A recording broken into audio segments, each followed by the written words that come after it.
जय श्री कृष्ण। आज मैं वह उपाय बताऊंगा जिससे मनुष्य भगवत प्राप्ति कर सकता है, ब्रह्म की प्राप्ति कर सकता है और ईश्वर को प्रसन्न कर सकता है। यह मनुष्य शरीर मिला है केवल भगवान को प्रसन्न करने के लिए, और भगवान प्रसन्न कहते हैं क्योंकि भगवान ने एक जगह कहा है कि मया प्रसन्ने न तबार्जुनेदम रूपम परम दर्शित आत्मयोगा। ये जो तुम मेरा ये विश्व रूप देखे हो, यह मेरी प्रसन्नता से मिलता है, इसकी कोई उपाय दूसरा नहीं है। जब मैं प्रसन्न होऊंगा तो तुम्हें विश्व रूप का दर्शन कराऊंगा, मैं अपना दर्शन कराऊंगा। भगवान प्रसन्न कैसे होते हैं, उसके लिए जब आप भगवान को प्रसन्न करने के लिए ही जो भी कार्य करेंगे वह यह सोच कर कीजिए कि यह क्या मैं ये कार्य करने जा रहा हूँ, इससे भगवान प्रसन्न होंगे। अगर भगवान प्रसन्न होते हैं तो करिए, और भगवान प्रसन्न नहीं होते हैं तो मत करिए। तो कहे हैं कि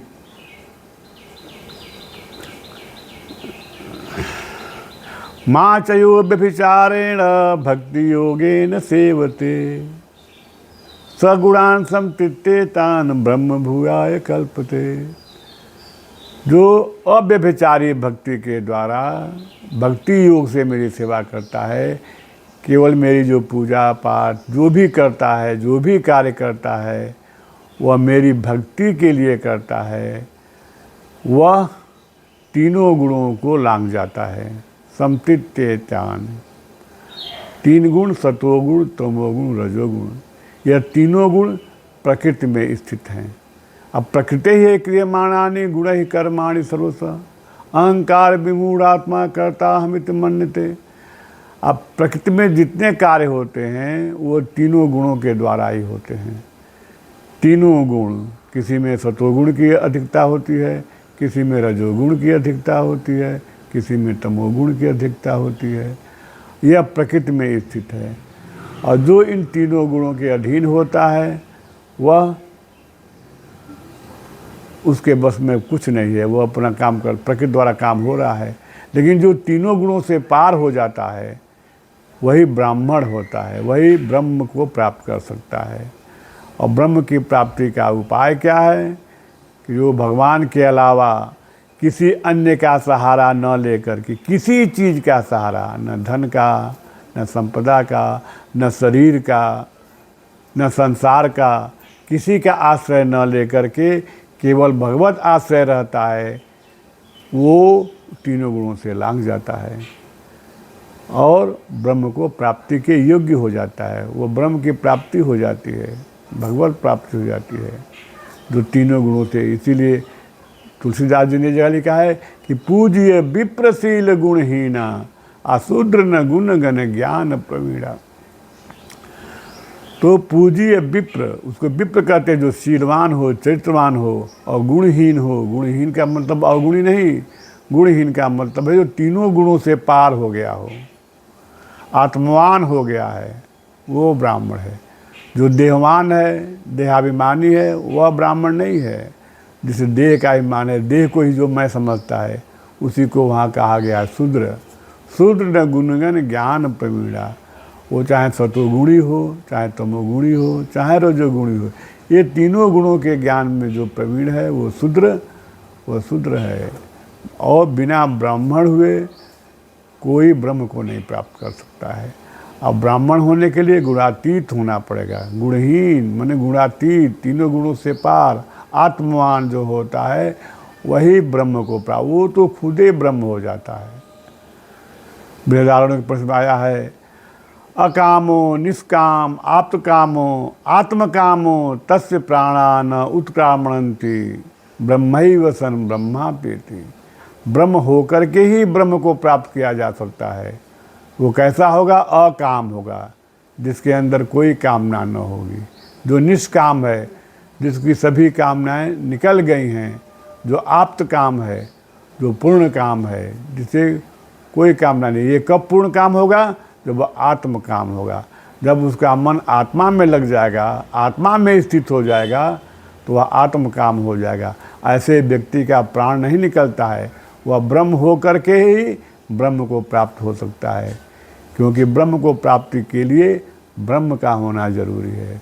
उसके लिए गीता में जो और लिखा है, अहंकारम बलम दर्पम कामम क्रोधम परिग्रह विमुच्य निर्मः शांतो ब्रह्म भूयाय कल्पते।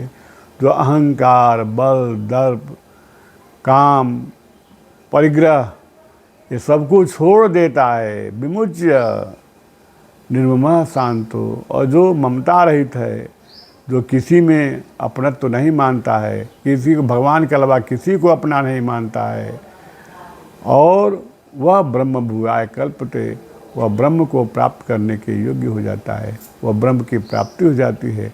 तो ब्रह्म की प्राप्ति के लिए तो सबसे मुख्य साधन है वह है आप आत्मवान हो जाइए। क्योंकि भगवान गीता में दूसरे अध्याय के 45 श्लोक में भी बताया है कि त्रैगुणीय विषया वेदा निस्त्रय गुणियो भवार्जुन निर्द्वंदो नित्य सत्वस्थो निर्योग क्षेम आत्मवान। कि तीनों गुण वेद के विषय हैं। हे अर्जुन, तुम तीनों गुणों से हीन हो जाओ, माने तीनों गुणों से पार हो जाओ, और निर्द्वंदो, सांसारिक जितने द्वंद्व हैं, हानि लाभ, जीवन मरण, सुख दुख, इन द्वंद्वों से मुक्त होकर के स्व में स्थित होकर के आत्मवान हो जाओ।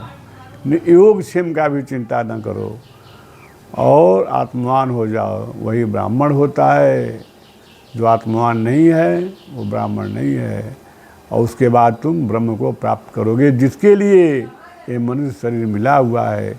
इसलिए मेरे सभी भक्तों से अनुरोध है कि आप गुणातीत होइए, तीनों गुणों से पार हो जाइए और भगवत को प्राप्त कर लीजिए।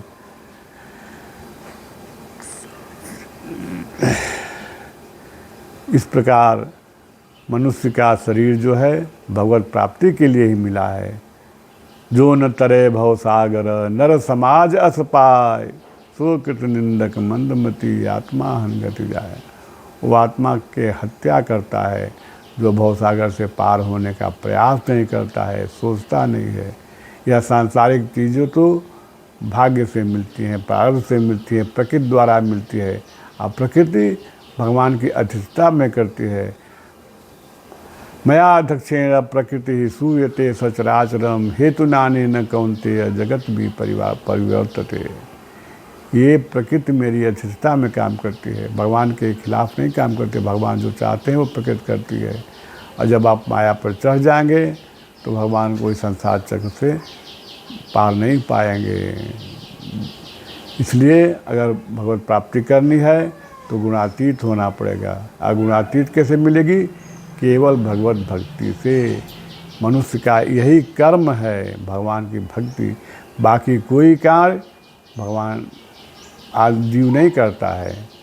जीव केवल उस पर दो है, या तो वो भगवान से प्रेम करे या संसार से प्रेम करे। तो संसार से प्रेम करेगा तब तो फिर घूमता रहेगा, चक्कर खाता रहेगा। इसलिए मनुष्य को चाहिए कि संसार का काम जो भी करे वो कर्तव्य भावना से करे, कर्तव्य के लिए करे, अनासक्त होकर करे। वो आसक्ति बस कोई कार्य नहीं करता है, न कोई कर्म के फल के लिए कोई कार्य करता है। अनाश्रितः कर्म फलम कार्यम कर्म करोति है सन्यासी च योगी च न निरग्नि चाक्रिय। जो अनासक्त होकर के कर्म के फल के प्रति आसक्ति नहीं होकर के काम करता है, कर्म के लिए कर्म करता है, भगवान के लिए कर्म करता है, वही कर्म है। और वो भगवान की भक्ति की वजह से करता है, भगवान की प्रसन्नता के लिए सब काम करता है।